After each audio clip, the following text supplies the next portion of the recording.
আপনার চাচা আপনার বাবার মতো কোনো কারণে যদি মনোমালিন্য থাকে, জমি জমা নিয়ে গন্ডগোল থাকে, বাপের সাথে থাকুক বা আপনার সাথেও থাকুক, কিন্তু খবরদার তিনি আপনার আত্মীয়। কিয়ামতের দিন বান্দার হক মানবাধিকার সম্পর্কে যখন আপনাকে প্রশ্নের মুখোমুখি হবে, যেই মামলার নিষ্পত্তি আল্লাহ নিজেও করবেন না, ওই মানুষ থেকে মাপ নিতে হবে, সেই মামলা আপনি ধরা পড়ে যাবেন, তখন আপনি বিপদে পড়বেন। এই জন্য সেই সময় যেন আপনি মুক্তি পান, নাজাত পান, এই জন্য চাচার সাথে সম্পর্কটা ভালো রাখবেন। চাচাতো ভাই বোনদের কোনো হক নষ্ট করবেন না, ফোনে যোগাযোগ রাখবেন। এই যে সম্পর্ক বজায় রাখা, খোঁজ খবর নেওয়া, বিপদ আপদে পাশে দাঁড়ানো, এক।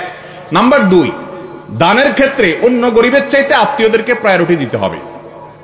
আপনি জাকাতের টাকা দিবেন, আপনার আত্মীয়ের ভিতরে যদি গরিব লোক থাকে, আপনার চাচা, আপনার চাচাতো ভাই বোন, আপনার ফুফু, আপনার মামা, আপনার খালা, তাহলে সেক্ষেত্রে অন্য গরিবদেরকে দেওয়ার আগে ইনাদেরকে প্রায়োরিটি দিতে হবে। এমনকি মাদ্রাসা লিল্লাহ ফান্ডে দিলে যে সওয়াব হবে তার চাইতেও বেশি সওয়াব হবে আপনার এই নিকটাত্মীয় যারা, তাদেরকে যদি দেন।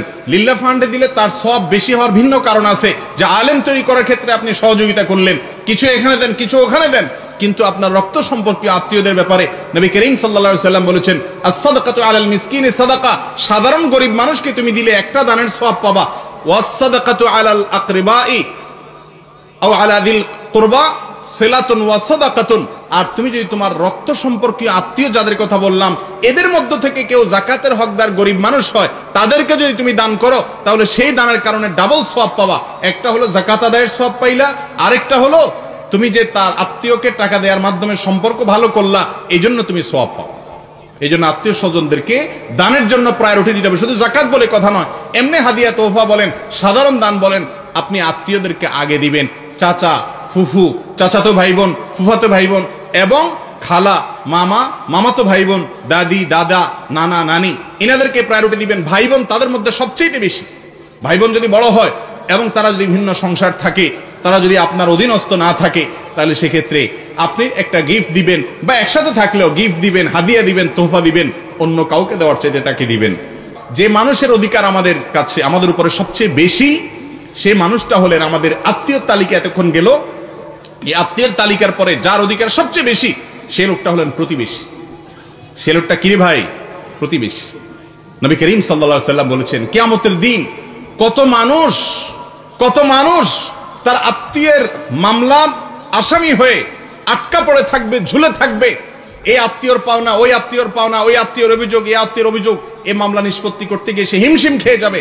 নবী করিম সাল্লাল্লাহু আলাইহি সাল্লামের কাছে জিবরিল আসমান থেকে ওহী নিয়ে এসে এতবার ওনাকে গুরুত্ব আরোপ করে গেছেন যে খবরদার আত্মীয়র অধিকার আদায় করতে হবে। এত বেশি গুরুত্ব দিয়ে গেছেন যে একবার নবী করিম সাল্লাল্লাহু আলাইহি সাল্লাম বলেছেন, জিবরিল আমাকে আসমান থেকে বারবার এসে আত্মীয়র ব্যাপারে যেন আমি প্রতিবেশীর ব্যাপারে যেন আমি সাবধান থাকি, সেজন্য এত বেশি তিনি আমাকে গুরুত্ব আরোপ করে গেছেন যে আমার কাছে মনে হচ্ছিল না জানি কখন জিবরিল আইসা বলে, আপনি মারা গেলে আপনার সম্পদে ছেলে মেয়ের যেরকম ভাগ আছে, হিস্সা আছে, আপনার প্রতিবেশীরও হিস্সা আছে, না জানি এটা কখন বলে বসে। আমি সেই চিন্তায় ছিলাম, কারণ এত বেশি গুরুত্ব দেওয়া হচ্ছে প্রতিবেশীর ব্যাপারে। আর আমাদের অবস্থা কি ভাই? আমাদের অবস্থা হলো আজকাল সবার সাথে সম্পর্ক ভালো হলেও আশপাশের যারা বসবাস করে তাদের সাথে সম্পর্কটা খারাপ। ঠিক না ভাই? ঠিক।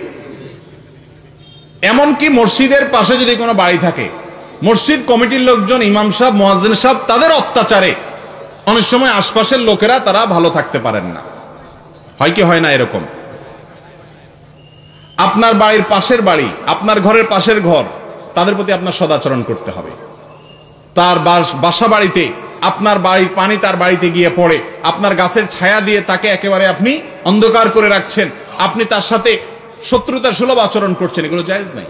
নবী করিম সাল্লাল্লাহু আলাইহি সাল্লাম বলেছেন, লা ইউমিনু মান লা ইয়ামানু জারুহু বাওয়াইকাহু, যার হাত মুখের কষ্ট দ্বারায়, অনিষ্ট দ্বারায় প্রতিবেশী কষ্ট পায়, সে ঈমানদার হতে পারে না। সে ঈমানদার হতে পারে না। প্রতিবেশী আপনার দ্বারা কষ্ট পাওয়া যাবে না, তারা যেন কষ্ট না পায় এটা খেয়াল রাখতে হবে, সে সম্পর্ক রাখতে হবে। নবী করিম সাল্লাল্লাহু আলাইহি সাল্লাম আবু যর গিফারি রাদিয়াল্লাহু আনহুকে বলেছেন, তুমি যখন তরকারি রান্না করো, ভালো কোনো তরকারি রান্না করলে, গোশত রান্না করলে ঝোলটা বাড়ায় দিবা, প্রতিবেশীর বাড়িতে একটু পাঠাবা। আমরা ছোটবেলায় দেখেছি মা চাচিদের মধ্যে আমলটা ছিল, একটু ভালো খাবার হলে আশপাশের ঘর বাড়িগুলোতে পাঠায় দিতেন। আজ সে আমল হারিয়ে গেছে।